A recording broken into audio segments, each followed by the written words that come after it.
অবশ্যই আনন্দিত হচ্ছি, তবে একেবারে চরম উৎফুল্ল না, কারণ এরপরে অনেক পরীক্ষা দেওয়া বাকি।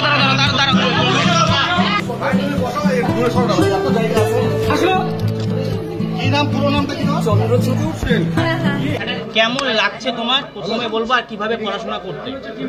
অবশ্যই আনন্দিত হচ্ছি, তবে একেবারে চরম উৎফুল্ল না, কারণ এরপরে অনেক পরীক্ষা দেওয়া বাকি, মাধ্যমিকই চূড়ান্ত নয়। সুতরাং এখন সার্বিকভাবে প্রস্তুতি নেওয়ার জন্য আবার এক ধাপ অগ্রবর্তী হতে আমাকে এখন আরও প্রস্তুতি বাকি।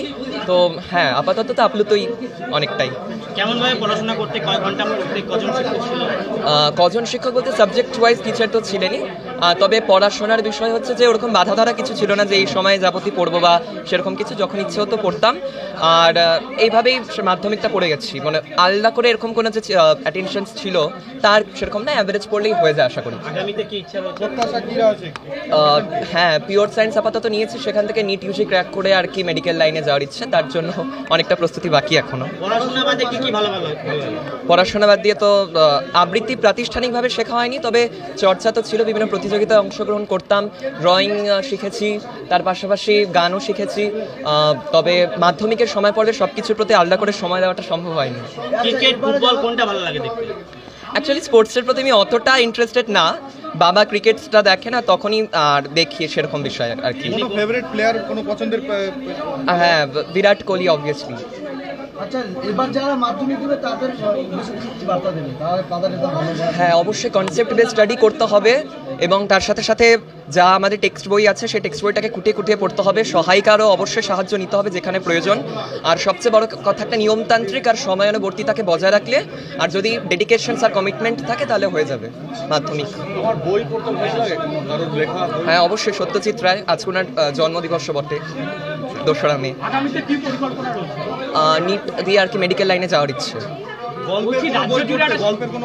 মাধ্যমিকের সময় পড়বে, মানে তার আগে প্রস্তুতির সময়? অ্যাকচুয়ালি গল্পের বইয়ের নেশাটা আমার একটু মানে মা বাবা বলতো যে আমি একবার গল্পের বই ধরলে সেটাকে ছাড়তে চাইতাম না, তো মাধ্যমিকের সময় পড়তে গল্পের বইগুলো মা আলমারিতে বন্ধ করে রাখছিল যদিও বা, তবে গল্পের বই পড়তে আমার অবভিয়াসলি খুব ভালো লাগে, বিশেষত বিভিন্ন ডিটেকটিভ ধরনের গল্পগুলো, সত্যজিৎ রায় যার মধ্যে অন্যতম ফেলুদা সমগ্র যেগুলো আছে সেই ধরনের ডিটেকটিভ গল্প, কিংবা আমাদের শার্লক হোমসও খুব পছন্দ। রাজ্য জুড়ে একটা শিক্ষাক্ষেত্রে একটা শিক্ষকদের চাকরি চলে গেছে, সেই বিষয়টাকে কিভাবে দেখছেন? দেখুন, এসএসসি প্যানেলের যে সাম্প্রতিক খবরটা একটা চাঞ্চল্যের সৃষ্টি করছে, সেটা তো অবশ্যই একটা বিষয়।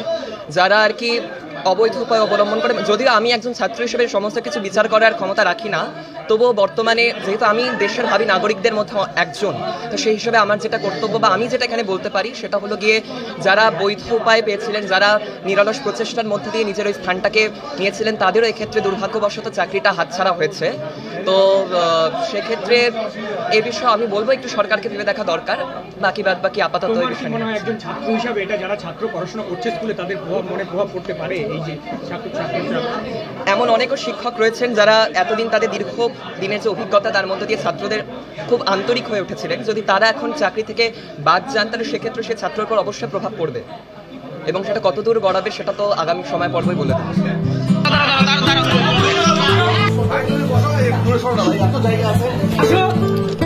কি নাম, পুরো নামটা কি? চন্দ্রচূড়।